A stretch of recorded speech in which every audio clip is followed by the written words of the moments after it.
me now, first of all. I'm sorry, blessing you, my sister, but I won't talk. Waiting Maria do, if she do first of all, let's start and say it is a rumor so far. So we will address it as a rumor. I don't know if you understand what I'm saying. Let us say it is a rumor first. Because this thing points a very crooked finger at all celebs. Tomorrow, celeb go buy moto. Blessing, I know how hard you work. I know how hard you push. It takes, I know another celeb, Uche Enendu, my sister. Uche, they do like 75 business.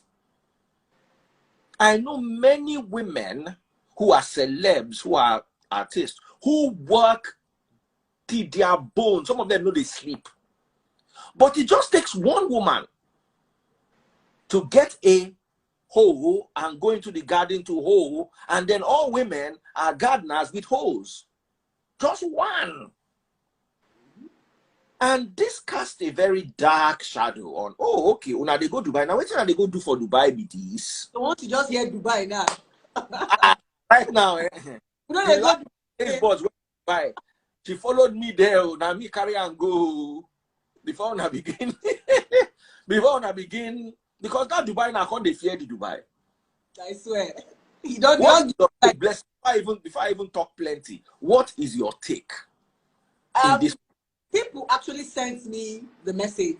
My inbox, people scream munch and send me them. They say, bless Noya, call me. Don't hear what you go talk. Like you said, it's still a rumor, right? So let's assume it is true, because for Cubana chief priest to talk and with in full chest, evidence go there. So, but first of all, to me, I feel say Cubana chief priest is not supposed to call her out. To the best of my knowledge, he just did. He might have that because she's a lot of side chick they snatch husband, and as he did call the girl out now, he made Maria feel very powerful. Yes. Now the honest truth. That's what I used to tell a lot of married women.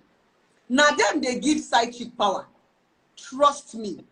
Yes. As Cubana chief priest called out Maria now, make we assume say Maria just go Dubai, just go knack, collect money. She go want snatch the guy.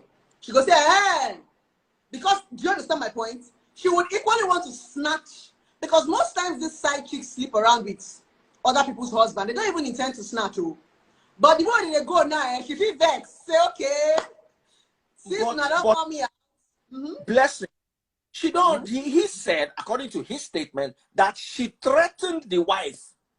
So it's no. Was that threatening don't enter? It don't come out say me and your husband they play game. You don't turn to hey come here and they want you down. First of all, Daddy Freeze, you're very intelligent. I watch you very. Make we analyze them on a factual. Cubana chief priest, now my boss, now my person. Good. How did Maria get the wife's number? For a side chick to have access to a man's phone, as much as driving his car and having the wife's number and having the guts to threaten the wife, the husband gave her a go-ahead, and the husband they back him up. So maybe Cubana chief priest called out Maria because he knows that the husband is backing Maria up and he can do anything. How should they get the number? This thing we call disrespect starts from the man. I don't see Maria doing anything wrong here. I see the husband disrespecting his wife. Every mantle that Maria has was given to her by the man. Now, how you take carry your wife? Now, so side chick go take carry him. It gets some men where get side chick where their side chick no go there. You dey craze?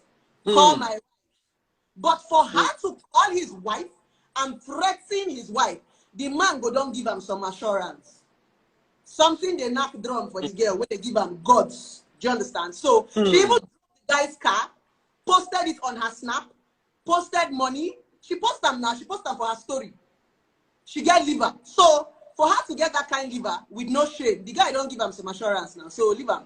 So it has nothing to do with. I don't even see Maria at fault here. I see the man. Let's drag the man for disrespecting his wife, not Maria. Trust me, that's true. Now, let's talk about side chicks from a cultural perspective. and from a biblical and, should I dare say, religious perspective, we all know Solomon had 700 concubines. Abraham had concubines. David had concubines. And in our traditional African setting, listen, one man, one woman, we import it from Oyinbo people. Make we just agree this one down. One man, one woman, that imported culture. I'm a one man, one woman man, but I know that it is not easy, and I know what my mates who cannot submit themselves to one man, one woman go through. Let me ask, there's some men who cannot settle for one woman. My grandfather was like that. My father too was like that. And many in my father's generation. My father had brothers that had 2 wives, 3 wives. I grew up with my dad's friends having second wives and concubines. See, in Yoruba language, there's something get word for your traditional language. Like onion like this, now alubosa. You know, say the important from Hausa land is albasa. So it doesn't have an indigenous word, meaning that it is a bit alien to that culture. It was introduced to that culture. But side chick na Ali for Yoruba. I don't know whether you get that for Igbo. Now, let's discuss this, because whether you like it or not, we run here side chick, run here side chick, run back side chick, go forward side chick. So side chick culture is embedded in Africanism and to a large extent religion. Let me ask you a question. Is it really wrong? Let's leave religious morals aside and discuss one-on-one as Africans. Is it wrong for a man who is wealthy to have a side chick? Let me just sample your opinion. No. Realistically, no. But the common African woman does not want to digest it. There's something one man told me when he came for therapy. He said, the kind of money I've made, only my wife no fit chop am. Realistic. It was realistic. It's how a man will be rich, eh? You as a woman, you be tired of eating money. So men just, like you already said, in our culture, men have the right to polygamy. If a lot of women come to me for my husband cheated, the only thing I say is, as a man, you owe your wife what is called respect. And when we go to the Muslim culture, when they are getting married, because I have a lot of Muslim friends, in their culture, even if you want to marry 10 wives, you must treat them equally. You don't go disrespect this person. Even if we want to paint it in this picture, if Cubana chief priest sister's husband wants to date Maria, do it, but don't disrespect your wife. Don't stop the responsibility. Do you understand? That's just all. But a lot of women refuse to accept it. They know their husband is cheating, but they'll be fighting the side chick. So it's like they keep living in denial. Most of them have seen the traces of polygamy in this man. They go see Mariam. The man cheated on them before they got married. They go see Mariam. Do you understand? Like I used to say, fidelity is a decision. Every man and every woman have tendency to be unfaithful. We get them for body. Even as a married woman, you still see one hot guy in your mind. You don't can finish. Realistically, whether you're married or not married, you lost after men and after women. You might not be able to do it. Now, what differentiates us is boundary, principles. Some people are principled. That the phrase you see fine girls every day, but now principle that you say, I'm not going to move. Doesn't mean you don't see pretty girls. Some people are not principled. Some people don't have that mind of their own, so you can't force them. If you are blessed enough to see a principled man, good for you. But not every man can, with all these fine chicks. So it's just the common Africans living in denial. We don't tell ourselves the truth. And that's why we suffer so much. And they see people like you and I as controversial because we don't want, this is the truth, this is the truth. So we are not always hot when it happens because this is reality. They see reality, they refuse to face it, they keep lying to themselves. Because a lot of these things they say is heartbreak are things that they see. Cubana chief priest sister will not tell me that all the while before Maria, she doesn't know that her husband has been cheating. Now lie. Men like that cheat. They are just calling Maria because Maria is the famous one. Do you understand? But if you begin to trace, they've been cheating along the line. Why is this one an issue? So the earlier women begin to accept it, if you know you cannot stay in a polygamous, leave. They don't want to go. They want to kill the other woman. But in this part of the world, you can't do anything if a man decides to marry another wife. One woman told me, if my husband married another wife, I would die. I said, good, R.I.P. If you die, he might who lose. Do you understand? So I just feel it's a lot. Let's also twist this. How would you feel if the narrative was that the lady in question that was allegedly threatened by Maria was the one that was cheating on her husband?